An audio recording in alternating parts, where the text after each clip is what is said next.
Guess finally Indian biggest movie Ramayana. So Ramayana సినిమాకి సంబంధించి ట్రైలర్కి అయితే ముహూర్తం అయితే ఫిక్స్ కావడం జరిగింది. అలాగే రామాయణ సినిమాకి సంబంధించి మ్యూజిక్ రైట్స్ చాలా భారీ డీల్స్ని అయితే సొంతం చేసుకోవడం జరిగింది. మరి ఏ సంస్థ తీసుకోవడం జరిగింది, ఎంతకు తీసుకోవడం జరిగింది మ్యూజిక్ రైట్స్ని అనే విషయం గురించి కూడా మాట్లాడుకుందాం. దాంతోపాటు ఏంటంటే ఇక పుష్పరాజ్ రికార్డ్ ఎగిరిపోబోతుందా అంటే అవునన్న సమాధానం మీకు వస్తుంది. మాట్లాడుకుందాం, అన్నిటి గురించి మాట్లాడుకుందాం. అంతకంటే ముందు నేను మీ గౌరవం బ్యాక్ యూనిక్ అప్డేట్స్ రెగ్యులర్గా ఇలాంటి ఇంట్రెస్టింగ్ వీడియోస్ కోసం, అలాగే బాక్స్ ఆఫీస్ కలెక్షన్ వీడియోస్ కోసం మన యూనిక్ అప్డేట్స్ ఛానల్ సబ్స్క్రైబ్ చేసుకొని ఫాలో అవుతుండండి. కొత్త వాళ్ళు అయితే ఛానల్ సబ్స్క్రైబ్ చేసుకోండి, పాత వాళ్ళు అయితే వీడియోకి లైక్ కొట్టి వీడియోని కంటిన్యూ చేయండి. ఇక ఏంటంటే ఇండియన్ బిగ్గెస్ట్ మూవీ అనడంలో ఏ మాత్రం సందేహం లేదు. అండ్ మెయిన్గా ఈ సినిమా గురించి మాట్లాడుకోవడానికి మెయిన్ డైరెక్టర్ రీజన్ కాదు, ఇక్కడ ప్రొడ్యూసర్ రీజన్. నమిత్ మల్హోత్రా దాదాపుగా 4,000 కోట్ల రూపాయల బడ్జెట్ పెట్టి రామాయణ సినిమా తీస్తున్నారు.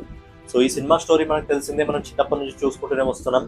సో ఏంటంటే మనకు ఇండియన్స్ మొత్తం ఇది పాత పరిచయమే. కాకపోతే ఏంటంటే ఇంటర్నేషనల్ ఆడియన్స్కి మన దేశ సంప్రదాయం అంటే ఏంటి, మన సంస్కృతి అంటే ఏంటి, మన డివోషన్ అంటే ఏంటి, మన దేవి దేవతల గొప్పతనం అంటే ఏ విధంగా ఉంటుంది అని చెప్పి రామాయణ రూపంలో ప్రపంచానికి మొత్తం చూపించడానికి నమిత్ మల్హోత్రా ఒక సీరియస్ స్టెప్ వేయడం జరిగింది.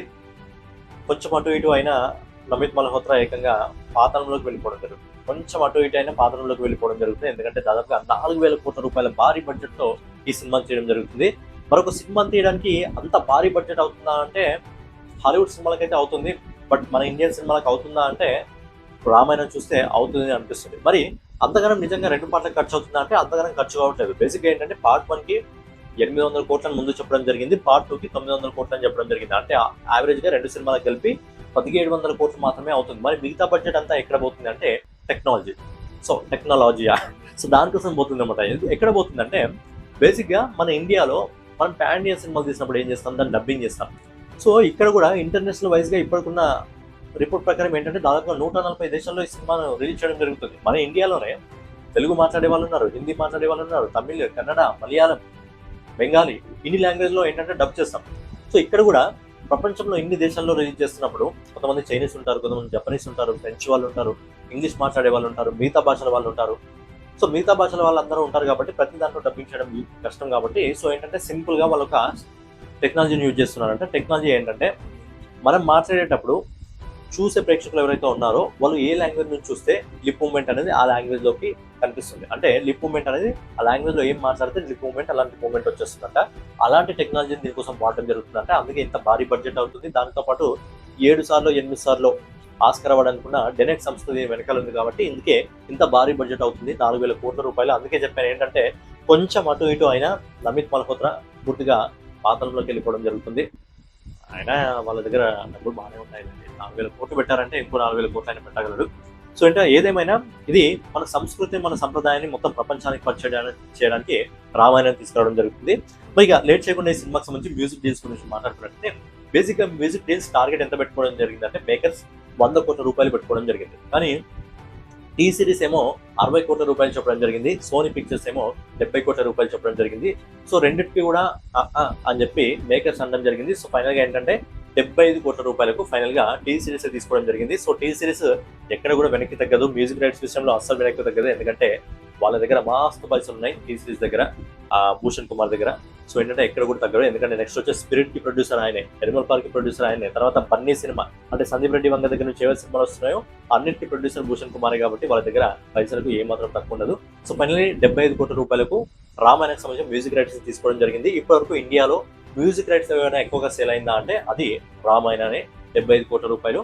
అయితే కొన్ని వెబ్సైట్లో ఏంటంటే ఈ 2 పార్ట్లకు సంబంధించి 75 కోట్లని ఉంది, ఇంకొన్ని వెబ్సైట్లో ఏంటంటే సింగిల్ పార్ట్ మాత్రమే 75 కోట్ల రూపాయలని ఉంది.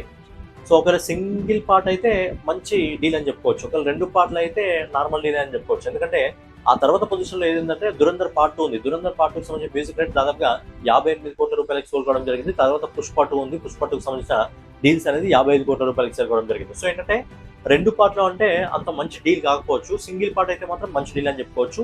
సో 75 కోట్ల రూపాయలకు టీ సిరీస్ అయితే రామాయణకు సంబంధించిన మ్యూజిక్ రైట్స్ ని తీసుకోవడం జరిగింది. First update. సెకండ్ అప్డేట్ వచ్చేసి ట్రైలర్.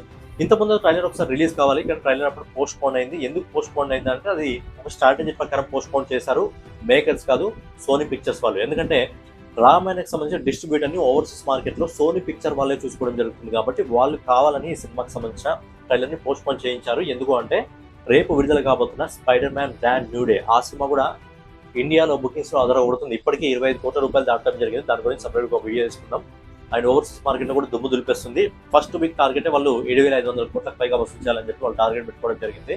అందుకే సోనీ పిక్చర్ వాళ్ళు ఒక మాస్టర్ స్ట్రాటజీ ప్రకారం వెళ్ళడం జరిగింది. ఎందుకంటే స్పైడర్ మ్యాన్ బ్రాండ్ న్యూకి అది మార్వెల్ నుంచి వస్తుంది, ప్రపంచవ్యాప్తంగా ఫ్యాన్స్ ఉన్నారు కాబట్టి ఆ సినిమా రన్ అయ్యేటప్పుడు మధ్యలో మనకు రామాయణకు సంబంధించిన ట్రైలర్ ని ప్లే చేయడం జరుగుతుంది. అలాగే డూమ్స్ డేకి సంబంధించిన ట్రైలర్ ప్లే చేయడం జరుగుతుంది. సో ఏంటంటే సోనీ పిక్చర్ వాళ్ళు ఒక మాస్టర్ స్ట్రాటజీ అయితే ప్లే చేయడం జరిగింది. అందుకే సినిమాకి సంబంధించిన ట్రైలర్ ని వాళ్ళు పోస్ట్ పోన్ చేయడం జరిగింది. మన ట్రైలర్ ఎప్పుడు వస్తుందంటే రేపు ఏ టైంలో వస్తుందంటే, ఇంతకుముందు మనం ఎదురు చూడడం జరిగింది. ఇంతకుముందు ఒక 4 రోజుల ముందర ఉదయం 10 గంటలకు వస్తుంది అని అనౌన్స్మెంట్ చేయడం జరిగింది. కానీ ఇప్పుడు వస్తున్న ఈ టైం కోసము అందరూ లేచి ఎదురు చూడాలి. ఎందుకంటే ఉదయం 4:15 ఇంతకుముందు ఇలా సలార్ సంబంధించిన టీజర్ అనుకుంటా, సలార్ సంబంధించిన టీజర్ కూడా 5 గంటలకేమో రిలీజ్ కావడం జరిగింది మార్నింగ్. ఇది అంతకంటే ఇంకొంచెం ముందు 4:15 బ్రహ్మముహూర్తాన సమయంలో 4:15 పొద్దున మార్నింగ్. సో ఏంటంటే రేపు అందరు మార్నింగే లేస్తారు. ఎవరైతే యూట్యూబర్స్ ఉంటారో అందరు రేపు పొద్దున మార్నింగే లేస్తారు. మీకు 6-7 గంటల వరకు అందరు రియాక్షన్ వీడియోలు వచ్చేస్తాయి. మన ఛానల్లో కూడా వస్తుంది. సో రియాక్షన్ వీడియో వచ్చేస్తుంది అనమాట 4:15 ఉదయం. సో అలాంటి టైంని అయితే చూస్ చేసుకోవడం జరిగింది. అయితే ట్రైలర్ అనేది మరి ఇంటర్నేషనల్ వైజ్గా ఓన్లీ ఇంగ్లీష్ లాంగ్వేజ్లో రిలీజ్ చేస్తారా, లేకపోతే డిఫరెంట్ లాంగ్వేజ్లో డిఫరెంట్ టైప్లో రిలీజ్ చేస్తారా అంటే ఇప్పటి వరకు అయితే ఎలాంటి రిపోర్ట్ లేదు. బట్ ఏంటంటే ఇన్ని కోట్ల రూపాయలు పెడుతున్నప్పుడు, దాదాపుగా 4,000 కోట్ల రూపాయలు పెడుతున్నప్పుడు, సినిమా ప్యాన్ వరల్డ్ స్థాయిలో రిలీజ్ అవుతున్నప్పుడు, మన సినిమా స్థాయిని పెంచాలని చెప్పి ఇంత గట్టిగా వాళ్ళు నిశ్చయించుకున్నప్పుడు ఖచ్చితంగా ఏంటంటే ట్రైలర్ అనేది ఫ్రెంచ్ వాళ్ళకి ఫ్రెంచ్ లాగా, చైనీస్ వాళ్ళకి చైనీస్ లాగా, జపాన్లో అట్లా డిఫరెంట్ లాంగ్వేజ్లో రిలీజ్ అవుతుంటే బాగుంటుంది అని చెప్పి పర్సనల్గా నా ఒపీనియన్. సో ఏంటంటే ట్రైలర్ అయితే రేపు మార్నింగ్ ఉదయం 4:15 అయితే రిలీజ్ కాబోతుంది. సో ఇది సెకండ్ అప్డేట్ అనమాట. ఇక ఫైనల్గా ఈ సినిమా పుష్పరాజ్ ఏ రికార్డ్ని బ్రేక్ చేయబోతుంది అంటే, పుష్పరాజ్ మొదటి రోజు వరల్డ్ వైడ్ కలెక్షన్ ఎంత అంటే పుష్ప పార్ట్ 2 మొదటి రోజు ప్రపంచవ్యాప్తంగా దాదాపుగా 294 కోట్ల రూపాయలని ఆ సినిమా వసూలు చేయడం జరిగింది. 294 కోట్ల రూపాయలని ఆ సినిమా వసూలు చేయడం జరిగింది. అండ్ సినిమా వచ్చేసి దాదాపుగా 12,000 స్క్రీన్స్ ఏమో రిలీజ్ కావడం జరిగింది పుష్ప 2 ప్రపంచవ్యాప్తంగా. అయితే ఇప్పుడు రామాయణ ఇప్పటికున్న ఇన్ఫర్మేషన్ ప్రకారం 25,000 పైగా స్క్రీన్స్ లో రిలీజ్ కాబోతుంది ప్రపంచవ్యాప్తంగా 25,000 పైగా స్క్రీన్స్. అంటే మన ఇండియాలోనే ఆల్మోస్ట్ ఒక 10,000 పైగా స్క్రీన్స్ లో రిలీజ్ కావడం జరుగుతుంది. అంటే బయటి మార్కెట్లో, ఓవర్సీస్ మార్కెట్లో దాదాపుగా 15,000 పైగా స్క్రీన్స్ లో రిలీజ్ కాబోతుంది. సో ఇది ఇప్పటికున్న ఇన్ఫర్మేషన్. ఇంకా స్క్రీన్స్ పెరిగే అవకాశం కూడా ఉంది. సో 25,000 పైగా స్క్రీన్స్ లో రిలీజ్ కాబోతుంది అని అంటున్నారు. సో ఏంటంటే 25,000 పైగా స్క్రీన్స్ అంటే ఖచ్చితంగా డే 1 పుష్ప రికార్డ్ ఎగిరిపోతుంది. 294 కోట్ల రూపాయలు ఏదైతే ఉందో ఆ రికార్డ్ ఎగిరిపోతుంది. ఈజీగా 300 కోట్లకు పైగా ఈ సినిమా వసూలు చేస్తుంది. ఎందుకంటే ఇక్కడ రామాయణ అంటే ఎలాంటి సినిమా అంటే, ఇక్కడ రణబీర్ కపూర్ ఉన్నాడా, యష్ ఉన్నాడా, సాయి పల్లవి ఉందని కాకుండా ఏంటంటే ఇది మన ఆధ్యాత్మికానికి సంబంధించిన డివోషన్ లాంటి సినిమా కాబట్టి ఇది ఒక హీరోకి సంబంధించిన ఫ్యాన్స్ చూడాల్సిన సినిమా కాదు. అందరి హీరోలకు సంబంధించిన ఫ్యాన్స్ చూడాల్సిన సినిమా, చిన్నపిల్లలు చూడాల్సిన సినిమా, ఫ్యామిలీ చూడాల్సిన సినిమా, పెద్దవాళ్ళు చూడాల్సిన సినిమా, అందరూ చూడాల్సిన సినిమా కాబట్టి ఏంటంటే మొదటి రోజు ఎన్ని కోట్ల కలెక్షన్స్ వస్తాయని ఖచ్చితంగా ఎక్స్పెక్ట్ చేయాల్సిందే మనం. ఎందుకంటే మొదటి రోజు అద్భుతమైన కలెక్షన్స్ వస్తాయి, అలాగే ఓవర్సీస్ మార్కెట్ నుంచి కూడా అద్భుతమైన కలెక్షన్స్ వస్తాయి కాబట్టి ఖచ్చితంగా సినిమా 300 కోట్లకు పైగా మొదటి రోజు వసూలు చేస్తుంది. పుష్ప 2 రికార్డ్ ఎగిరిపోతుంది. ఎందుకంటే ఒక హీరో ఫ్యాన్స్ కాదు కదా చూసేది, మొత్తం ఆల్ ఓవర్ ఆడియన్స్, చిన్నపిల్లల నుంచి పెద్దవారి వరకు అందరూ, ప్రతి హీరోకి సంబంధించిన ఫ్యాన్ కూడా చూడాల్సిన సినిమా. మరి ఇంత భారీ బడ్జెట్ పెట్టారో, 4,000 కోట్ల రూపాయల బడ్జెట్ పెట్టారంటే కనీసం ఆ బడ్జెట్ ఎక్కడెక్కడ పెట్టారని చూడడానికన్నా నువ్వు వెళ్లాల్సి వస్తుంది. సో అదనమాట, మొదటి రోజు ఖచ్చితంగా పుష్పరాజ్ రికార్డ్ ఎగిరిపోయే అవకాశం ఉంది.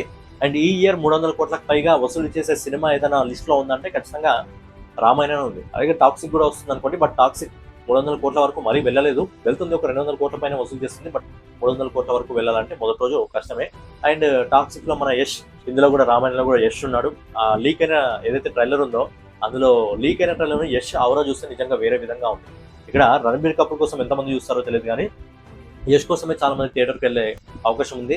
ఫస్ట్ టైం ఒక సినిమా గురించి మాట్లాడుకుంటే ఎక్కువగా హీరో పాత్ర కంటే కూడా విలన్ పాత్ర కోసం, అంటే యష్ రావణుడి పాత్ర కోసం ఎక్కువగా మాట్లాడుకోవడం జరుగుతుంది అందరూ కూడా.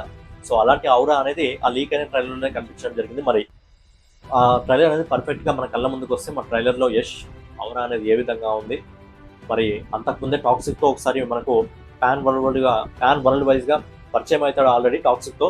సో రావణుడిగా మళ్ళీ రెండోసారి పరిచయం అయిపోతాడు. సో ఏదేమైనా మన ఇండియా నుంచి వస్తున్న సినిమా ఇది, మన ఇండియా అంతా ప్రైడ్ గా మూవ్మెంట్ ఫీల్ అవ్వాల్సిన సినిమా కాబట్టి.